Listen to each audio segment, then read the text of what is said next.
ඉක්කාවක් කියන්නේ මොකක්ද? ඉක්කාවක් කියන්නේ මහා ප්‍රාචීරයේ අනිච්චානුක ඇති වෙන තිගස්මකට.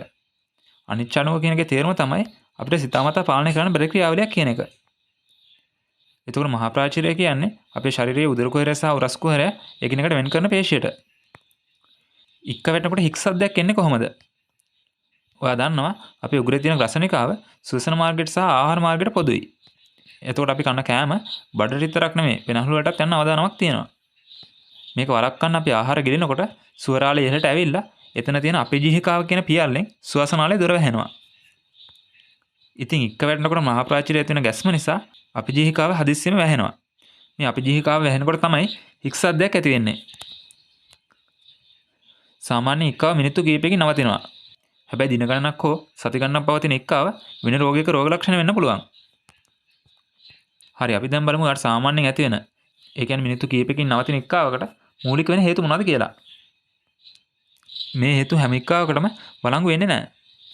සමහර ඉක්කන්ට ගාඩු යන්න ඕන වෙලා වෙන්නත් පුළුවන්. හැබැයි මෙන්න මේ හේතු ටික පොදුවේ ගොඩක් වෙලාවට ඉක්කාවකට ප්‍රේරකයක් වෙන්න පුළුවන්. කාබනීකృత බීම පානය. අධික වේගයෙන් හෝ ප්‍රමාණික ආහාර ගැනීම.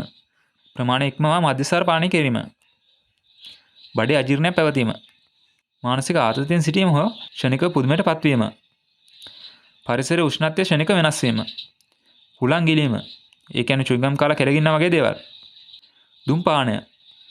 උහුලන්න බැරි ගන්ධස්තරයක් දැනීම. ගර්භණී භාවය.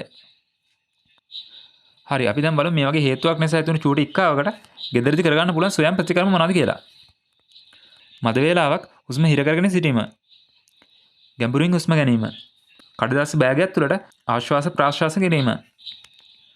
අලුත් ඉඟුරු කෑල්ලක් කෑම. දෙහි ගෙඩියක යොෂෝරා බීම. උණු වතුරට පැණි දාලා බීම. සීනි හැන්දක් කෑම. අයිස්ක්‍රීම් කෑම. උගුර සේදීම. වාඩි වෙලා දන ඉස්සරට උඩින් නැමීම. මේ දේවල් වලින් එකක් හෝ කීපයක් කරලා ඔයාලට ඉක්කාවකට සහනයක් ගන්න පුළුවන්. ඉක්කාව පැය 48කට අධික කාලයක් සුව නොවී තියෙනවා නම් ඒක නිදන්ගත රෝගයක රෝග ලක්ෂණයක් වෙන්න පුළුවන්. උදාහරණ විදියට මෙන්න මේ වගේ අවුලක් ඇඟ ඇතුලේ තියෙන්න පුළුවන්. අංක 1 ස්නායු වලට හානි වී තිබීම හෝ උද්දීපනයක් ඇතිවීම. වේගස් ස්නායු සහ ප්‍රණික ස්නායු කියලා ස්නායු වර්ග දෙකක් අපේ මහා ප්‍රාචීර පේශියට සම්බන්ධ වෙලා තියෙනවා. මේ ස්නායු උද්දීපනයක් හෝ හානිවීමක් සිදු වුණොත් කල්පවතින ඉක්කාවක් ඇති වෙන්න පුළුවන්. මේ ස්නායු උද්දීපනයක් හෝ හානිවීමක් වෙන්න බලපාන හේතු කිහිපයක් තියෙනවා. හිස ගැසෝ කිසියම් දෙයක් ඔයාගේ කනට ගිහිල්ලා කම්බරේ දැවටීම. බෙල්ලේ තියෙන තයිරොයිඩ් ග්‍රන්ථියේ විසප්පක් හෝ ගෙඩියක් ඇතිවීම.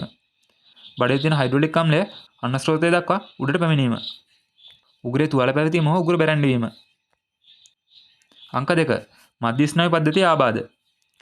මධ්‍ය ස්නායු පද්ධතිය ආසාදනයක් ඇති වුණොත් එහෙම නැත්නම් යම්කිසි අනතුරක් නිසා හානියක් වුණොත් අපිට අසාමාන්‍ය විදිහට ඉක්ක වැටෙන්න ඉඩ තියෙනවා. උදාහරණ විදියට එන්සෙෆලයිටිස් මොළය සහ කශේරුවාවට පටල ඉදීමීම. ආඝාතය අනතුරකින් මොළයට හානි වීම. මේ වගේ දේවල් වලින් අපේ මධ්‍ය ස්නායු පද්ධතියට හානි වෙන්න පුළුවන්. අංක 3 පරිවෘත්තීය ගැටලු.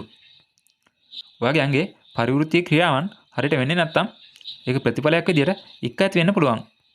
දියවැඩියාව, රුධිරයේ පොටෑසියම් සෝඩියම් වගේ අයන අධික වීම හෝ මදි වීම, අක්මාවේ ආබාධ මෙන්න මේ වගේ හේතු ඔයාගේ පරිවෘත්තීය ක්‍රියා ආඩපන වෙන්න හේතු වෙනවා. අංක 4 සමහර ඖෂධ සහ මධ්‍යස්ථාර භාවිත සම්බන්ධ ගැටලු. නිර්වින්දනය සඳහා භාවිත කරන ඖෂධ වගේම ආතරයිටිස්, ඇදුම, වකුගඩු රෝග සඳහා භාවිත කරන ස්ටෙරොයිඩ් ඔයාලට ඉක්ක ඇති කරන්න හේතු වෙන්න පුළුවන්. ඒ වගේම අධික මධ්‍යස්ථාර භාවිතයත් ඔයාලට ඉක්ක ඇති කරන්න හේතුවක් වෙන්න පුළුවන්. ඉක්කාව ගැන ඔයාගේ අදහස් වගේම ගැටලුත් කමෙන්ට් සෙක්ෂන් එකට එකතු කරන්න අමතක කරන්න එපා.